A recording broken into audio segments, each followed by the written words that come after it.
All right, let's get right into it. We all want to build wealth, right? But what if I told you the biggest things holding you back aren't your salary, but the everyday things you buy without even thinking twice? Today, we're going to uncover the 5 simple but kind of sneaky spending habits that are secretly killing your chances of getting rich.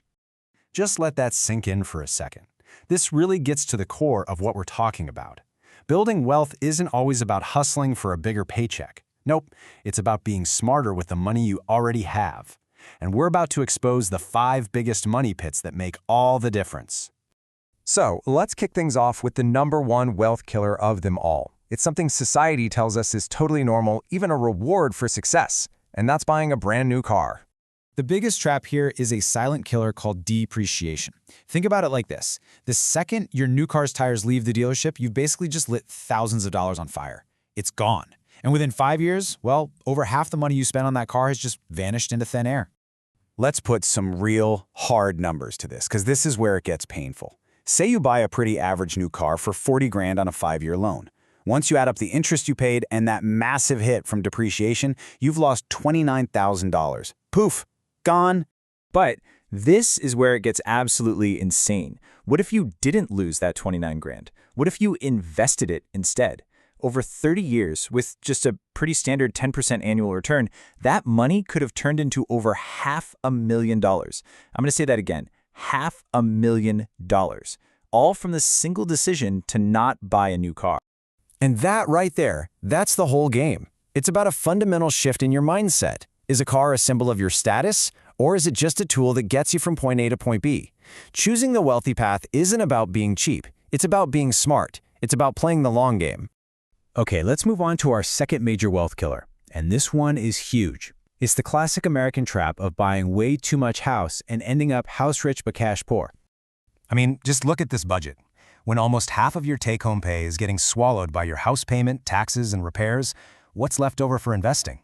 Almost nothing. A tiny little sliver. Your biggest asset just became a giant financial anchor, sinking your ability to build actual wealth. So what's the secret? Well, it's this incredibly simple rule of thumb. If you make 100 grand a year, you should only be looking at houses in the $250,000 to $300,000 range, not the $400,000 mansion the bank says you qualify for.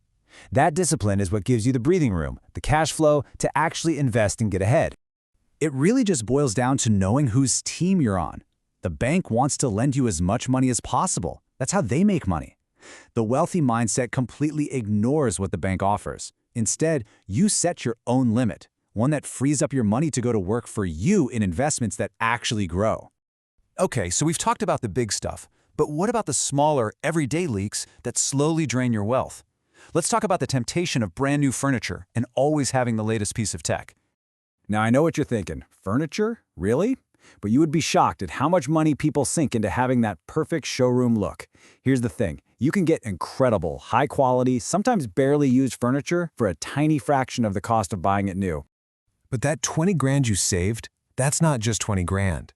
You take that money, you invest it, and you let it grow over time, and it becomes nearly $350,000. Think about that. A life-changing amount of money just from choosing a nice used couch over a new one. And oh, the tech upgrade cycle, we've all been there. These companies are geniuses at making us feel like our perfectly good 1-year-old phone is suddenly an ancient relic. It's a consumer treadmill, and it's specifically designed to keep you spending money every single year. And look, it all comes back to that same exact principle. Is your phone a tool to get things done, or is it jewelry to show off? The moment you start seeing it as a tool, you break free from that expensive upgrade cycle and you keep your money in your pocket, where it belongs. All right, let's talk about our fourth one. And honestly, this can be the trickiest of all because it's wrapped up in so much emotion. It's the trap of justifying expensive, luxury experiences by telling yourself you're making memories, even when you're going into debt to do it. You really have to pause and ask yourself this question. Is that temporary high you get from a super fancy vacation really worth the months or even years of financial stress and credit card payments that follow? We have to get real about weighing that short-term pleasure against our long-term security. Just look at the math here. It's staggering. By simply choosing fun, affordable vacations over blowout luxury trips, you could free up an extra $15,000 a year to invest. Do that consistently, and it could grow to over $2.4 million. That's not just financial security. That's life-changing, generational wealth. So as we bring this all together, what you'll see is that every single one of these points, well, it all boils down to one simple fundamental choice you have to make. So let's run it down one last time. We've got the 5 big wealth killers: new cars, houses that are too big for your budget, brand new furniture, the endless tech upgrade cycle, and luxury experiences you can't really afford. Stepping away from these is truly the foundation of building real wealth. In the end, you're choosing which game you want to play. Do you want to play the appearance of wealth game that comes with a nice car, a big house, and constant stress and payments? Or do you want to play the actual wealth game? That might mean a used car and a smaller house, but it comes with something way better: financial freedom and total peace of mind.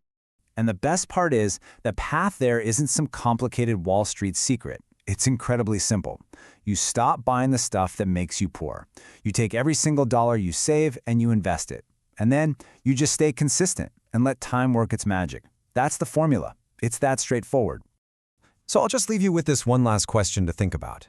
Driving a 10-year-old car or living in a modest house might not impress the neighbors, but the freedom you'll have, the ability to wake up every day without financial stress, isn't that worth more than anyone else's opinion? The choice is all yours.